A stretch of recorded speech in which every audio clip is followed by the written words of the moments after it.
ఎన్నిసార్లు ప్రయత్నించినా ఒకే తప్పు ఎందుకు మళ్ళీ మళ్ళీ చేస్తాం? మనం ఎంత మారాలనుకున్నా మన జీవితంలో ఎందుకు అవే పరిస్థితులు మళ్ళీ వస్తాయి?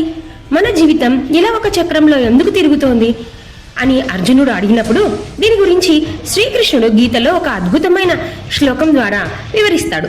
ఈశ్వర సర్వభూతానాం హృద్దేశేర్జున తిష్టతి భ్రామయన్ సర్వభూతాన్ని యంత్రారూఢాని మాయయా. అంటే ఓ అర్జున, ఈశ్వరుడు అన్ని ప్రాణుల హృదయంలో నివసిస్తాడు. ఈ యంత్రం అంటే శరీరంపై ఉన్న జీవులందరినీ ఆయన తన మాయతో తిప్పుతూ ఉంటాడు. ఇక్కడ శ్రీకృష్ణుడు చెప్పిన యంత్రం మన శరీరం మాత్రమే కాదు, మన లోతైన సంస్కారాలు మరియు కర్మల చక్రం కూడా.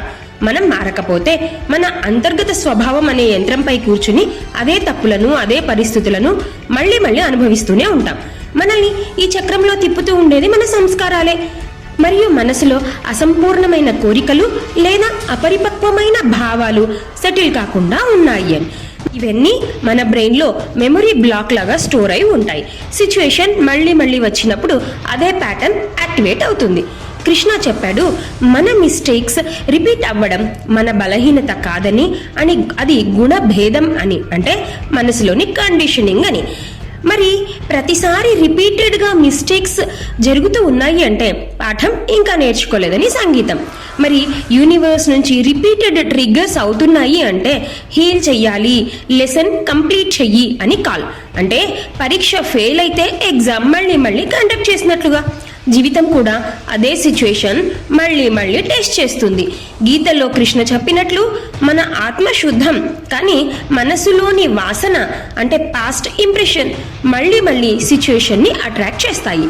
సిచ్యువేషన్స్ రిపీట్ అవ్వడం అంటే మన కార్మిక్ లెసన్ ఇంకా పూర్తి కాలేదని అర్థం. సైకాలజీ ప్రకారం బ్రెయిన్కి అలవాటైన న్యూరల్ ప్యాటర్న్స్ ఉంటాయి.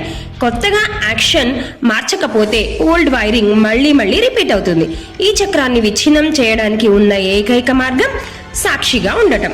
అంటే ఒక పరిస్థితి తిరిగి వచ్చినప్పుడు దానిని వెంటనే స్పందించే బదులు ఒక్క క్షణం ఆగి మీ ఆలోచనలను గమనించాలి.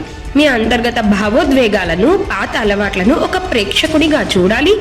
ఆ క్షణంలో ఆటోమేటిక్గా స్పందించే బదులు ఒక కొత్త స్పృహతో కూడిన నిర్ణయం తీసుకోవాలి. ఇది గత సంస్కారాలను ఖచ్చితంగా మార్చేస్తుంది. అప్పుడు ఆ ప్యాటర్న్స్ రిపీటెడ్గా మళ్ళీ మళ్ళీ ట్రిగ్గర్ చెయ్యవు. మనం లెసన్ నేర్చుకున్నట్లే. జ్ఞానం, ధైర్యం మన లోపలే ఉన్నాయి. వాటిని వెలికి తీసి మనల్ని మనం నడిపించుకోవాలి. మరి ఇందుకోసం మనం చేసుకోవాల్సిన అఫర్మేషన్ ఏంటో తెలుసా? నాకు వస్తున్న ప్రతి సిచ్యువేషన్ నన్ను కూల్చడానికి కాదు, నా లోపల నేర్చుకొని నా పాఠాన్ని పూర్తి చేయడానికి వచ్చింది. నేను ఇప్పుడు కొత్త యాక్షన్ ఎంచుకుంటాను.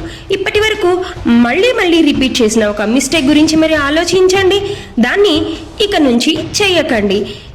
ఊపిరి తీసుకోవడం ద్వారా, మెడిటేషన్ ద్వారా, ఒక్క క్షణం ఆగి ఆలోచించడం ద్వారా. దాని రూట్ ఎమోషన్ ఏంటి? కోరిక, భయమా, కోపమా? ఈసారి సిచ్యువేషన్ మళ్ళీ వస్తే అదే ప్యాటర్న్ ఫాలో అవ్వకుండా ఒక కొత్త నిర్ణయం తీసుకోండి. అదే కృష్ణుని మార్గం, అదే నిజమైన స్వేచ్ఛ. మరి ఈ వీడియో మీకు నచ్చింది కదూ?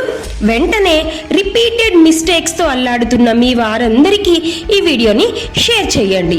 రిపీటెడ్ మిస్టేక్ అని కామెంట్ చేయండి. అలాగే సబ్స్క్రైబ్ చేయండి గీతా చైతన్యం. Thank you. శ్రీకృష్ణ అర్పణమస్తు.